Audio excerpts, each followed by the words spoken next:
Such a nice day. Yeah, It it's is. perfect Started outside. off very cold, but Mm-hmm.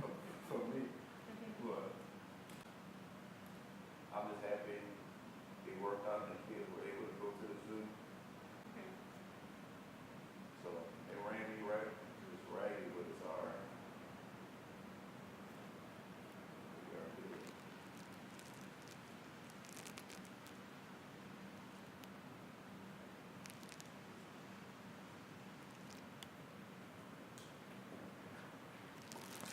We're gonna keep it simple, not too difficult. All right. First question is always, what's your name and what you do? Sure. My name is Adam Montegut. I'm a tattooer in New Orleans, Louisiana. All right. Why tattooing? Um, that's been a question that I've been asking. It changes. Initially, it was a way of drawing every day and kind of making something and creating something that I felt was contributive and not just like miscellaneous to the world. Like just it had a purpose kind of, but also it's fun. It's I get to draw every day, which I love. And then it grew into something more personal, where I developed these relationships with people, and kind of it's been pretty engaging as far as like personal and spiritual. Like kind of like different philosophy. Keeping open reception, because you have to be a tattooer, or I feel like a good tattooer, you have to keep yourself open to other possibilities and not be so closed off from the world, like because your clients are bringing things to you, and you have to stay tuned to your surroundings and what's going on, and develop your style and yourself too. How many years have you been tattooing? 10 years, 10 and a half years, yeah. It seemed like a sweet spot because it seemed like every guy I've ran across, 10 years has been like right where they at right now. How did you get started? I started with my dad in Kenner. After Katrina, I moved back and then started my apprenticeship with him. I'd been apprenticing a little bit here and there, like in high school, and I would make needles for him and draw some stuff, draw some flash. But I didn't apply myself to the art of tattooing until I moved back and started my apprenticeship with him in 2006. And then I got into it pretty quick because I'd already done a bunch of the other mundane things, like the needle making and cleaning and stuff. But that's kind of how it started. When I was growing up, it was we always thought my brother would be the one that got into tattooing, and then I would be somewhere else, like in the fine arts or something. But then we switched at some point, and so I ended up tattooing. Did you try to run away from it, considering it's one of those things to where it kind of consumes you, or kind of is always around from your dad? Yeah. So was it one of those things you kind of, I know most people either they gravitate towards it or they kind of like, I just don't want to do it? It was part of that. Part of it was like, how do you rebel against like someone who's in the counterculture? It's like where everybody else is trying to get into tattooing, I was trying to rebel against. I have a problem with authority, I guess, but like rebelling against my parents, and so I just wanted to like study other things, and I could see how it was a full-time job. My dad always was kind of like, you can do it part-time, and make money while you're in school and stuff. But I saw that it was going to be like a full-time something that consumes you, and just like architects and doctors say they're practicing their craft. It's similar to tattooing. You're always practicing, and it's one of those lifelong pursuits. It's weird that you said that with your about rebelling against parents. Considering your dad seemed like he was a rebel back in the day, Yeah, especially with when you were telling me how he had his own rock band back in yeah, the '80s in his own bar. You would think like that would be like the coolest parents ever. yeah. So, um, what was the first tattoo that you ever did for someone? The first tattoo I did was on my brother. It was a small Vietnamese symbol. You know, just he had some Vietnamese friends, and so he wanted something that he could share with them. And it was simple enough. And that was my first one. My second one was like a little clownfish, and that was it. You know. So, what was one of the most, or what were some memorable responses that you got from clients? There's some awkward moments, and then there's some flattering moments. I'm not sure which direction to take this one. There's been emotional moments where the piece really meant something to them, and they started crying when they saw the finished product. That's a little overwhelming sometimes because, you're focused on making a good tattoo and kind of objective and not in the moment in that way. And so but there's an adrenaline rush at the end of finishing a tattoo for both people that, it's just kind of like a heightened experience. Yeah,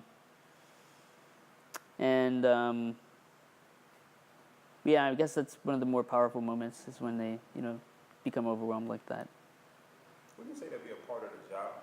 Because I know as an artist, one of the most scariest moments is when I'm able to hand somebody this intricate piece of work which I've worked on, and I don't quite know how they're going to respond. I mean, I think it's nice, or I think it's great, but you don't quite know until you watch their face in those first couple of seconds to see it. Yeah. I mean, it's fun. I mean, I like that surprise, and I always try to do something in my work that makes it a pleasant surprise, but also something that they can grow with, and as they look at the tattoo, as it's healing and stuff, they notice different things about it. I'm gonna skip that question because I did have a question about how prices change. But due to you being in tattooing and you've been in it almost your whole life, been around it, you've seen how prices have changed and how,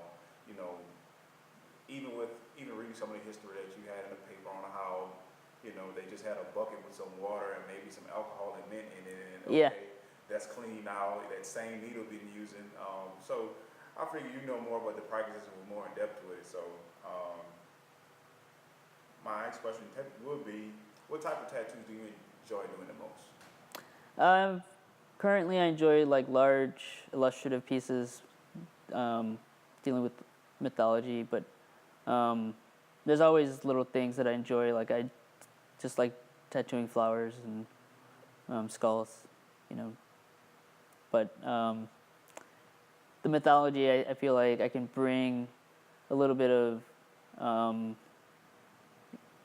interesting storytelling, kind of put together, like, because with mythology, there's always like this vocabulary of objects that surround the people in it, the characters and the morals or whatever, the lessons. And so I find like constructing that visual narrative is rewarding for me, and kind of fun. And I get a lot of requests for stuff like that. So even though it's hard for me to know what my style is or what I do, because I'm in the middle of it, I'm just kind of moving forward and just doing the work. I guess there's something that people like about that, because I get a lot of requests for those kinds of things. And birds. You said something interesting just now. Would you look at it more so like historical or classical artists, how they had periods, how you have certain periods of their art career to where, okay, this was the focus of what they were on?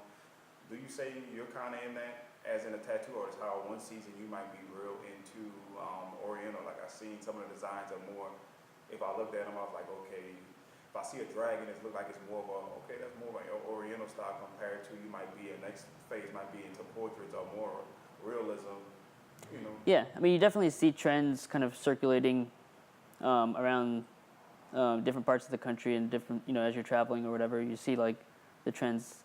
And Instagram helps a lot now too, or the social media helps kind of like spread those trends around.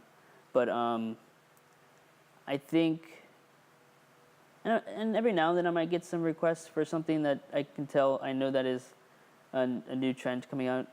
But I don't really get that anymore.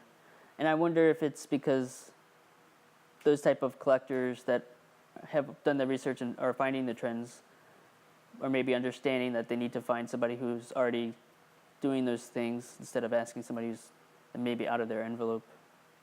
I mean, the whole this generation of like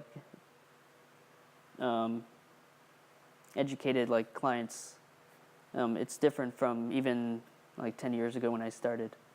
So it's people know more and have more access to the information, and yeah, I think it shows in like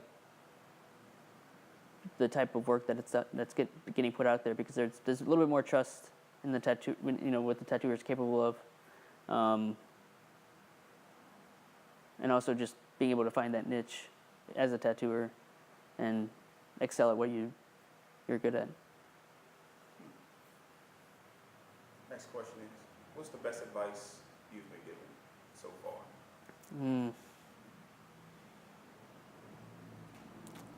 It's a hard one.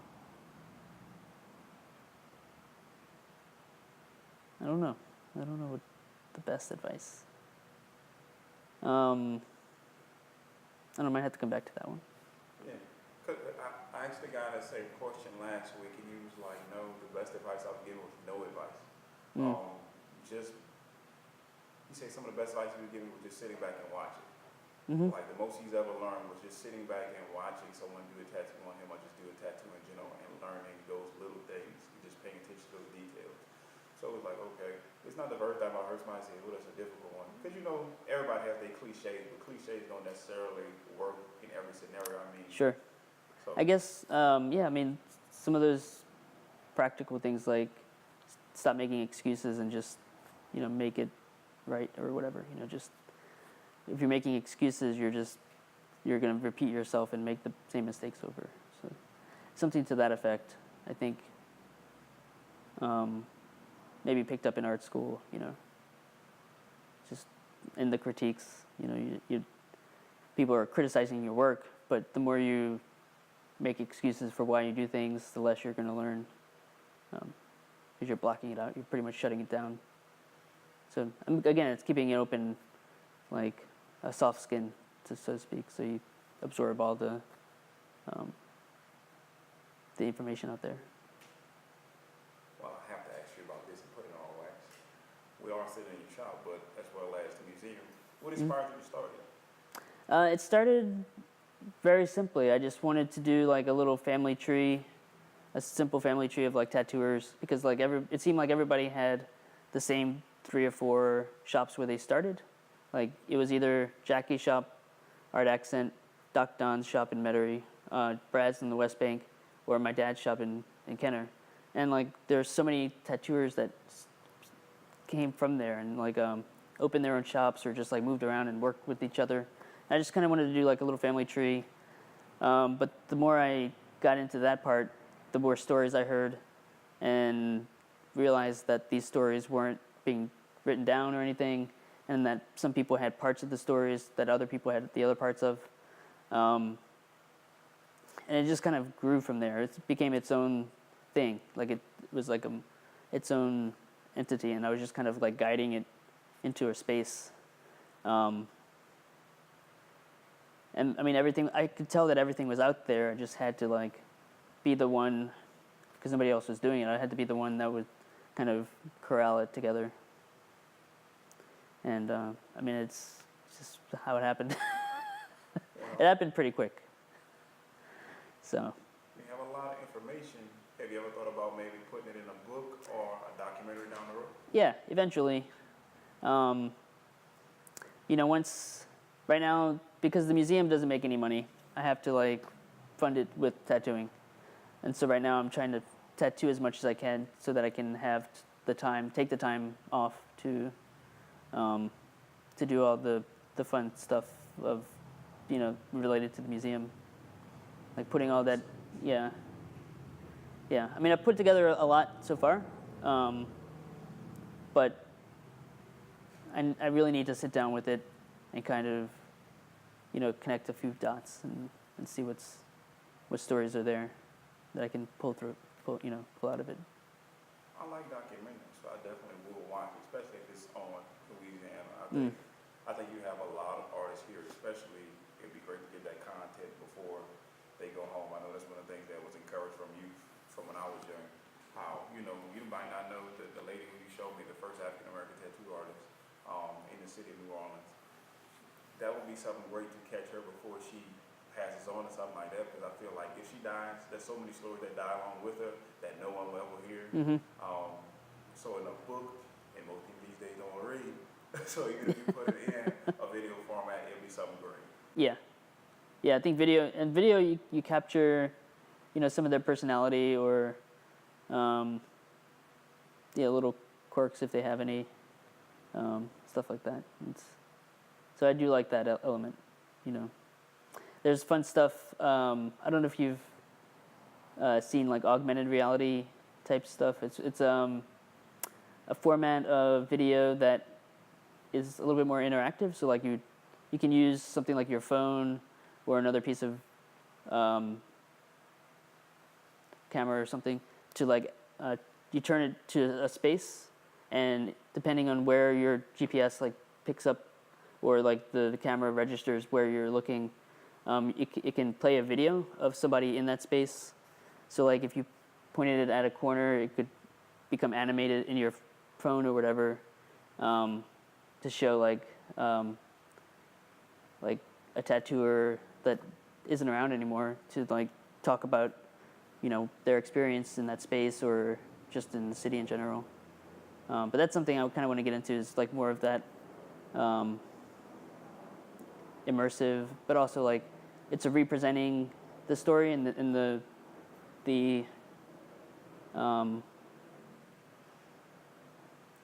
history, as opposed to just being like a flat, you know, kind of dead objects, you know, kind of telling a story in a different way.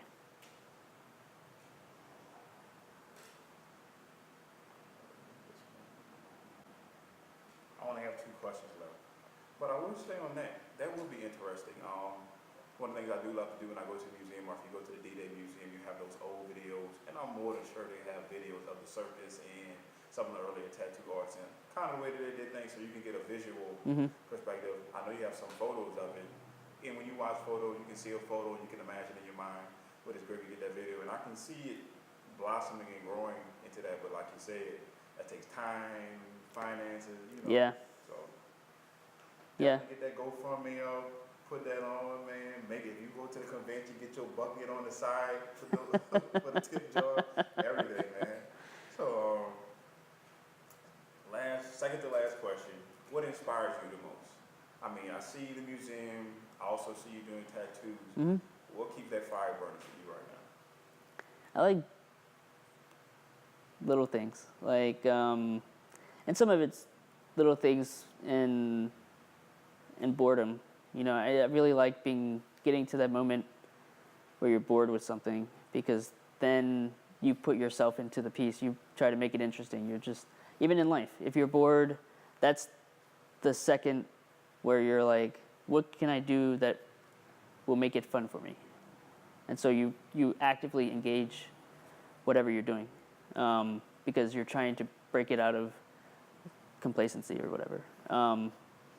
And so being bored with the drawing, being bored with while waiting for something, you start maybe looking at, instead of playing with your phone, you know, you look at the ground and notice like the cracks are doing something different than you saw before, or that the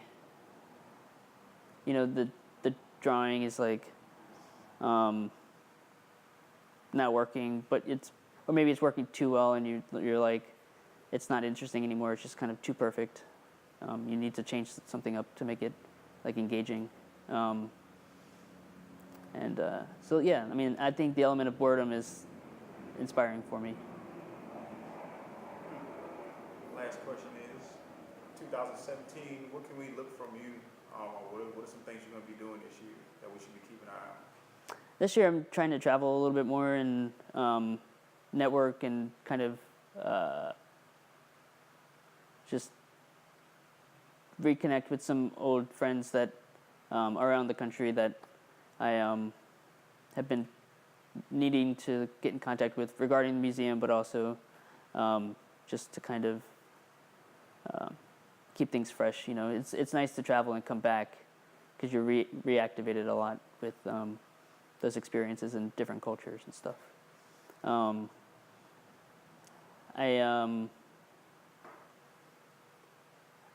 always hoping to grow the museum, but I'm at a point where I'm just trying to like keep it sturdy, you know, and make sure that's secure. Not trying to grow too fast. So this is kind of a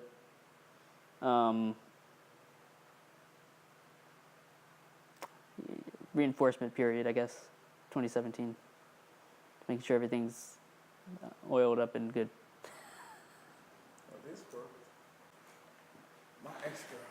We passed all my questions.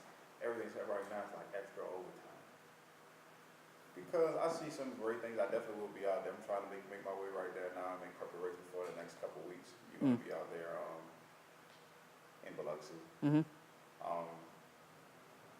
Like, man, I really do see like you should take you a tape recorder with you.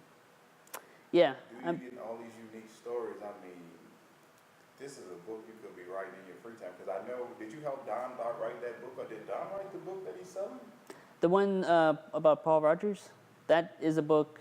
He did the interview with Paul, or I'm not sure if he did the interview. He did part of the interview, but it's a book that was put together by a couple tattooers, but Doc did a lot of the work.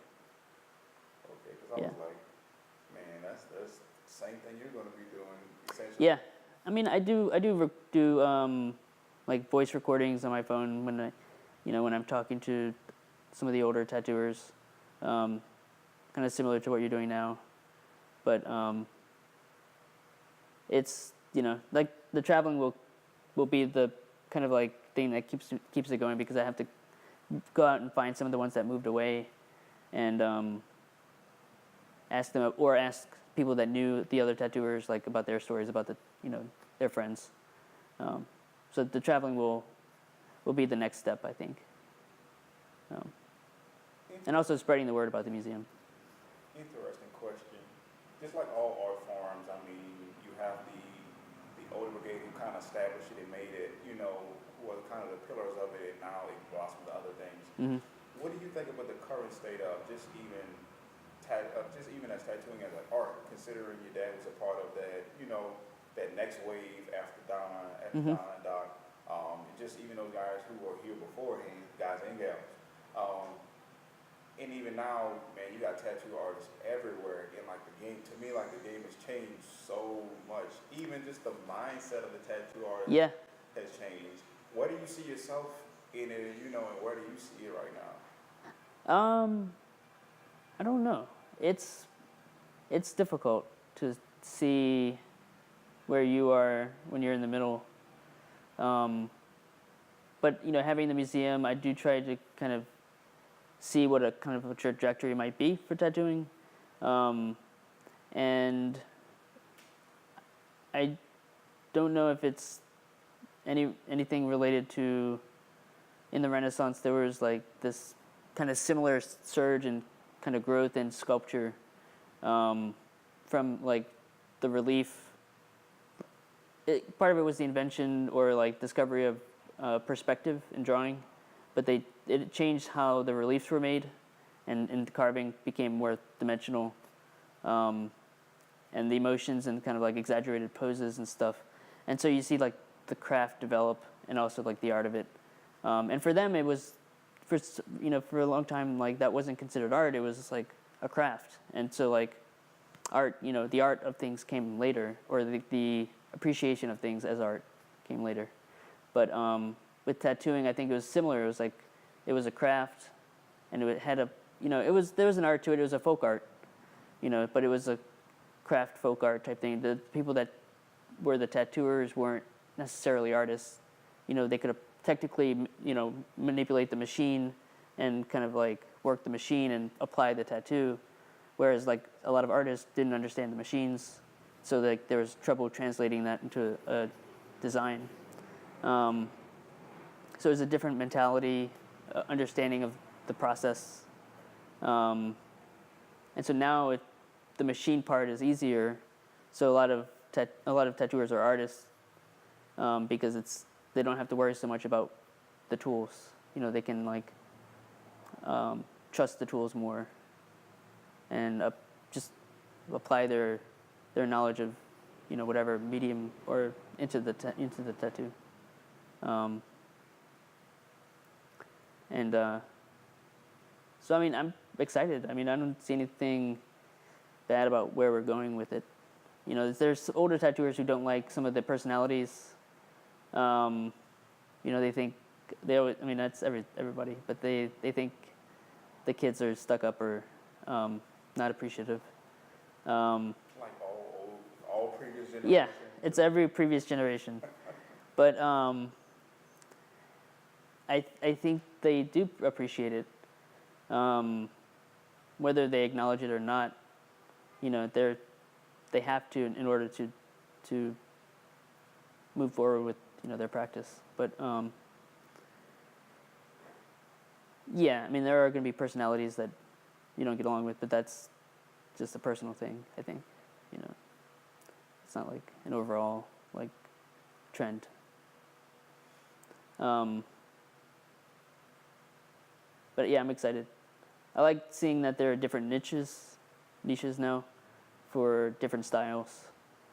I think that's super exciting because it means that the people collecting are more serious and are willing to travel to get tattooed, and but also, I mean, in a lot of cities you don't have to travel to get tattooed, and that's a big thing because like there are so many tattooers now that are good in cities, within like one city, that you don't have to, but people do because they're interested in the art. You said something particular just now that kind of sparked a question in my mind. I was thinking about this earlier when you was talking about some things, and in particular, how do you feel about like the stealing of design, or because it's kind of like you said, most days are one of the biggest things for people is kind of like, man, I have a one-off. I have this piece was designed by Adam. Wherever I go, I know who did this. Mm-hmm. Not a knockoff or not something your previous work or what y'all saw. Took your picture off Instagram, brought it to my local tattoo artist. Can you do this piece? Yeah. Right here for me. I want this piece on me. And okay, when you see it, you're like, I don't know who this guy is. I've never done this piece. Yeah. But it's something that is original that came from your hand. Yeah, I mean, I like making original artwork. It's I feel like if it's not something that if I didn't do it, or if I didn't need to do it, like if it didn't need to have my mark on it, then there's tons of other guys who can do it. Maybe they should. It's I mean, I only have so much time, so I mean I can only spend my efforts on so many things. I do understand, and I do like some flash, some old sailor designs and stuff like that. I appreciate the the history behind it, but also the way it looks, and where it comes from. There's something I think a lot of people, some people will get the flash because they want something that their relatives had before. They see something they like. I see some flash, and I think I want something like that too, because it's like it's almost like it becomes like a product where it's like, oh, I want one of those,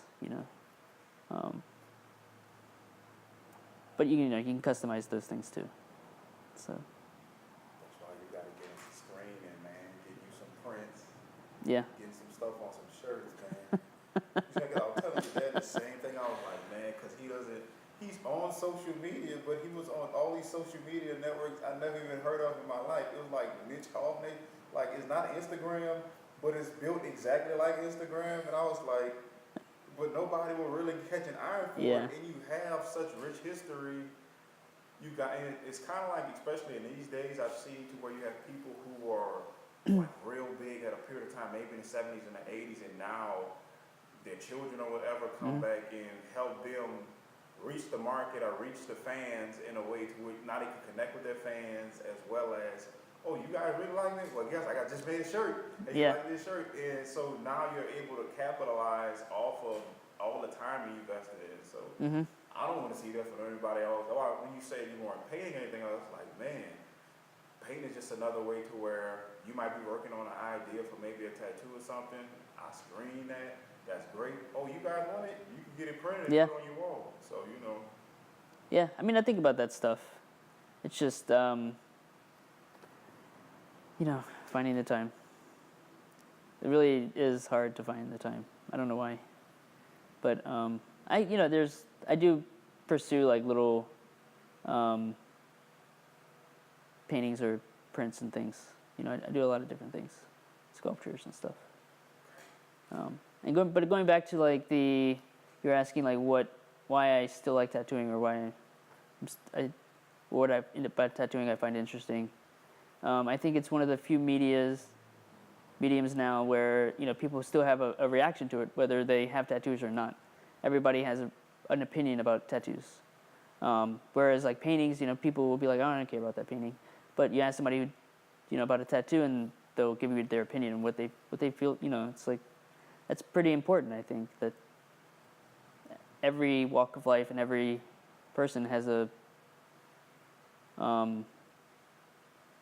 reaction to this art form. Whereas art in general nowadays is kind of people feel distance from it. I think from just regular artwork, like sculpture, painting.